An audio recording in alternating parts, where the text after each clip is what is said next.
Introduce Greg Nelson, and then Jay Hannah will be moderating us to the initiative section. Ladies and gentlemen, Greg Nelson. BH, I wouldn't do all your job for any amount of money in the world. One of the disadvantages that general managers have, and they're too tactful to tell you about it, is you often don't know exactly what it is that they believe in, what they want to do, because they work for the mayor, and they have to take direction from there.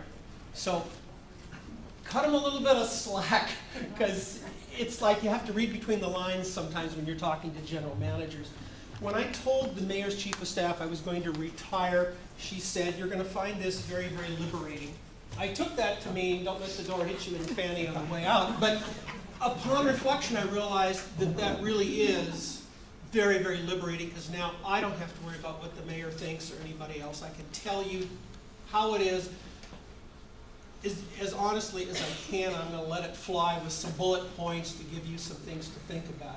Number one, if you want to preserve the money, the funding that you get each year, it's going to take more than just coming down and saying, "Don't cut us." City council members have been hearing that for a long time.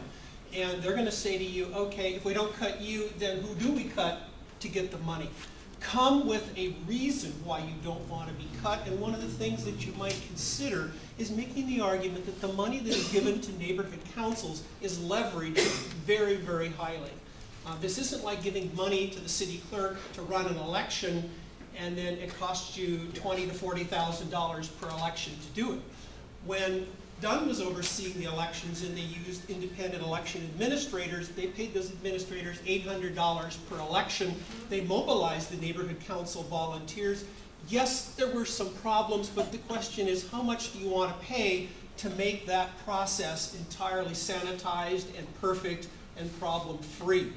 So there's one particular example, an argument you could make about how the money gets leveraged. Each of you in your own neighborhood councils probably know other examples of where you took the money and used it to get people mobilized. Those become, I think, much more compelling arguments. The survey that Dunn did, I think, was done before the most recent, very severe budget crisis. And if you did it again, I think now you're going to have to face the reality of the fact that they're down to below skeleton and bare bones levels. So it's probably time for you to go back, understand what the Dunn field people especially do, and decide what's important to you.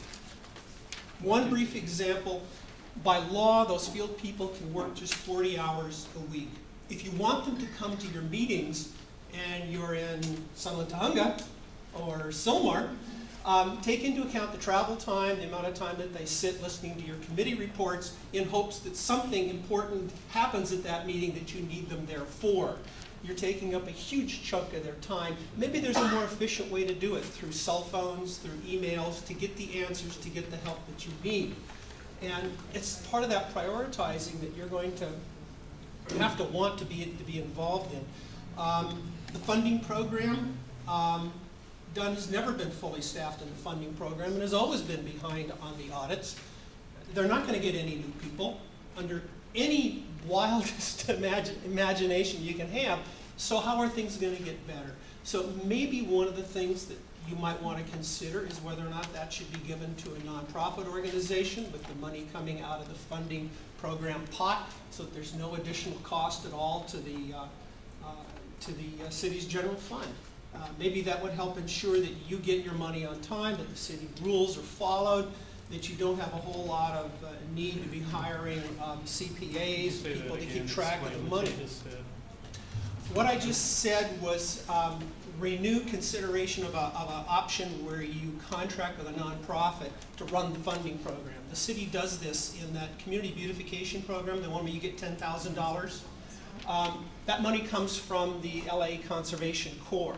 They get the money from the city, they give it out to the organizations and keep track of it and make sure the city rules are followed. So that's something else, some other possibility.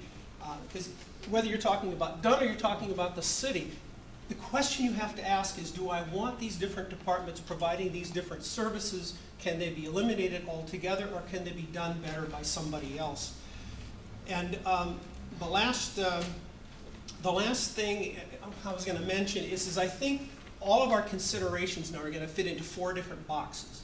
Number one will be the Department of Neighborhood Empowerment, very short-term solutions to their immediate problem, longer-term solutions perhaps involving charter changes.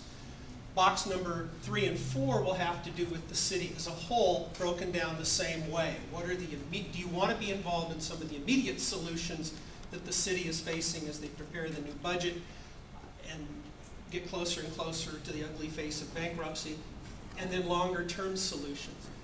So you're going to have to be probably working in all 4 of those categories. One of the exciting things you should think about, and the reason that I left off in my introductory remarks with the idea about all of you having greater political power, is because of this last thing I want to mention.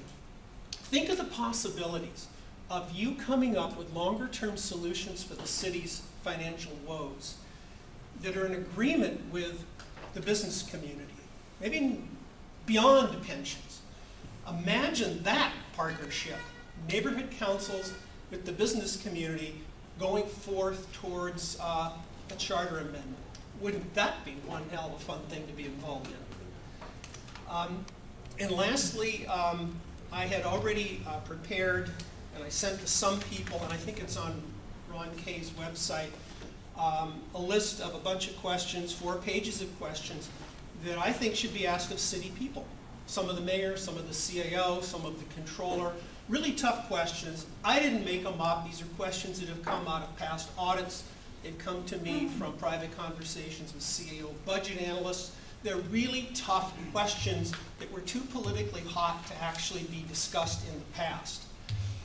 Because one of the realities of City Hall is elected officials, when they're facing a budget crisis, will try to figure out how little can I do to get past this immediate budget. And there is really no long-term thinking, especially if that long-term thinking involves making tough decisions that are going to tick off a particular interest group.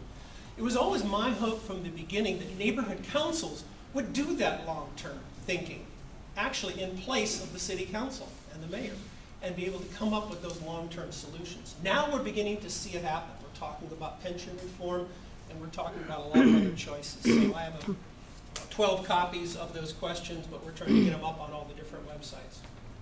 Excellent, thank you very much.